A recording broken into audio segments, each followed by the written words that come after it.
Wright Way Wednesday. And financial tip definitely for you is to learn how to leverage other people's money.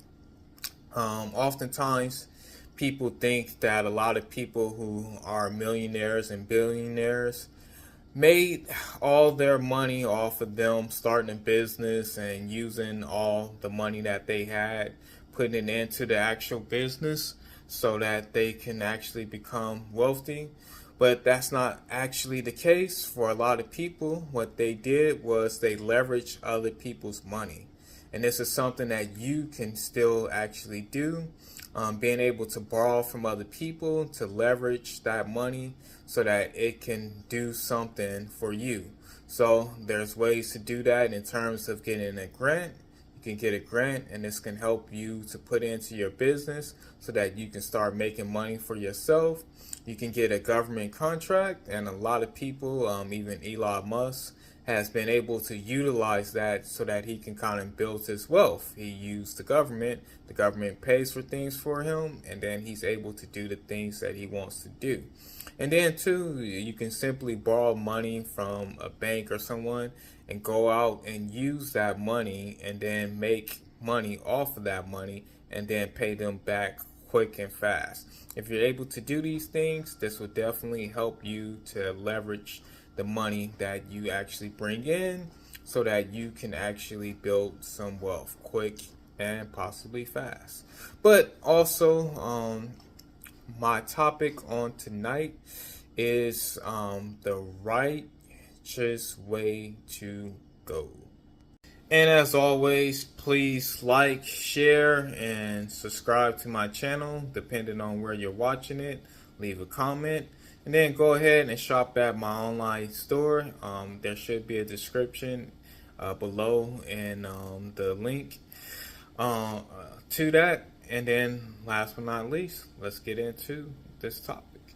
Alright, so Psalms 1 definitely speaks about the path of the righteous.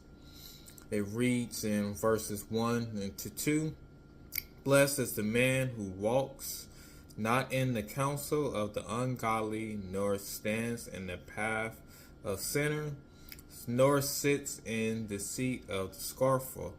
But his delight is in the law of the Lord, and in his law he meditates day and night." Now, this is important in terms of following a path of righteousness. You need to actually separate from those who are sinful or those who, what it says, is ungodly. The reason being is, bad company definitely can ruin a person. So if you continue to be around those who are of bad company, who don't mean well for you and don't do good things, this will lead you to being one of those people, because this is what you will follow and that you will start to pattern after the ways of the people who are actually around you. So it's important for all of us to look and see who we actually surround ourselves with.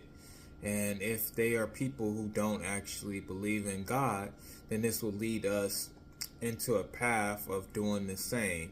So that means even if you were a person that possibly did believe, but you start gathering around and being around people who don't believe, this will lead you to actually not believe. But when you're around people who do actually believe, this will help you to continue your walk. Or when you do stumble and fall or go down the wrong path, this will help to lead you back because you're around people who actually do believe. Then also too, it's important that we actually study the Word day and night. It's good for us to read it and learn from it daily. And I think it's important that it points out that you should do it day and night. So that means sometimes people may study it in the daytime, but then after that they go out and they do all kind of other stuff, but then they don't actually study it at night when They say the freaks come out at night. So sometimes you have to actually be in your word at night as well too, and not just in the daytime, because it's going to be so many things in the world that's going to come against you. So this is why it's important to not just study it once, but possibly study it 2, 3, 4 times a day, so that you can just keep yourself in the right path. Sometimes if you don't, then this is when you may start going on that wrong path as well. Now verse 3 and 4 says, "He shall be like a tree planted by the rivers of water, that brings forth its fruit in its season, which the leaves also shall not wither, and whatever he does shall prosper. The ungodly are not so, but are like the chaff which the wind drives away." So, and this definitely important as far as going down a righteous path, is being like a tree.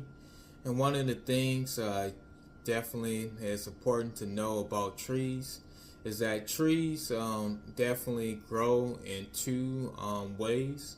One of the ways that a tree grows is up, but then another way that a tree actually grows is down.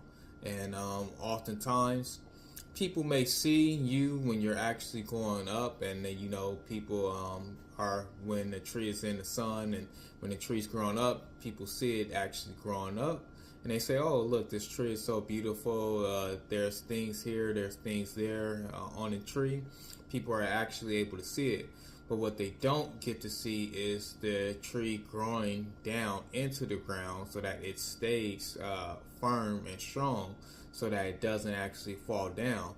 And that's how we have to be. We have to be people who do things not only where people actually see them, but then we do things in the dark, meaning that we're doing righteous things when people aren't actually seeing them, and when people can't actually see what we're actually doing, but we're actually growing when people aren't actually watching us as well. And then the scripture talks about it not being not going and being moved around. So when we're actually planted in the word and the things of God, this helps us to be like a tree, and it helps us to stand firm and strong in what we actually know and what we believe. Now verse 4 lets us know that those who are not righteous or the ungodly aren't like that. They get tossed and thrown and moved around by the wind that comes and blows them this way and that way. And this is how some people's lives are. They have so many things that are speaking to them. Even through social media, sometimes there's so many different voices and things speaking a word into you, but it's not a godly word. It's an unrighteous word. And this is how people will go on in tangents and start believing stuff that they actually shouldn't actually believe, because they're actually hearing so many voices. And this is why God wants us to actually focus on His voice, which comes from the Bible, which is His word and Him actually speaking to us. Oftentimes people may say, "How can I actually hear from God?" Well, the best way and a great way to actually hear from Him is to actually read His word, which is speaking to you. So when you read the word and listen to it and then actually follow it, this will be God and His righteousness actually speaking to you. But once you start listening to other things and other voices start to get in your head, it's hard for you to hear the voice of God and take your time to actually read His word. Verse 5 and 6 says, "Therefore the ungodly shall not stand in the judgment, nor sinners in the congregation of the righteous. For the Lord knows the way of the righteous, but the way of the ungodly should perish." So this is definitely letting us know, living in this day and time, we see so many people who are doing ungodly things, and sinful things and they get a lot of praise, they get a lot of honor.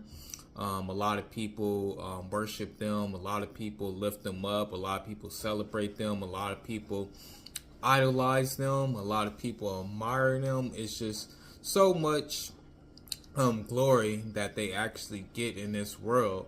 And this is why you see a lot of people following these paths, because they say, hey, well, this is where all the money is, this is where all the praise is, this is where all the glory is, this is where people actually like them and people praise them. So shouldn't I model and follow after them and do the things that they actually do, those who are the ungodly, because they are the ones who are actually prospering in this life. And this thing, a lot of people follow after this, and a lot of people say, hey, well, this is why I should go this way, is because of what I see them actually being able to do in this world. But that is not the case in terms of this life that we live right now. Yes, we are in this world and we have to live in this world. But after, when we die, there's another world that we have to live in, and that's going to be the spiritual world. And this is going to be an eternal world. And so this is why it's important that we don't look at only the things in this life that we're living right now, the world that we're in right now, and look at that and say, hey, this is the only thing, and I'm going to get lifted up in this world. No, you should think about your eternal life and where you're going to be after this, and being lifted up there and not lifted up here. So this will help a lot of people to actually follow the things of God, knowing that, hey, this life that I'm living right now, yes, I'm living it, and you want to try to live it to the best of your abilities, but this shouldn't move you to do things that aren't good and aren't righteous, and do sinful things just so that you can be praised in this day and this time. And just know that whenever you do pass away, that there's going to be another life that you have to live, and you want to be praised in that life. And you want God to see you and say, hey, this is my son, this is my daughter, who did things the way that I wanted him to do it and live the righteous life. So definitely try to live righteous as best as you can, so that in the end time, God will definitely lift you up and praise you. Don't worry about being praised in this world that we have and that we live in this day and this time. And definitely in that last part of verse 6, but the ways of the ungodly shall perish. Definitely, if you look at a lot of things that the world has told us and been sharing with us over your years, a lot of people are starting to wake up to actually see that, hey, this stuff isn't actually right.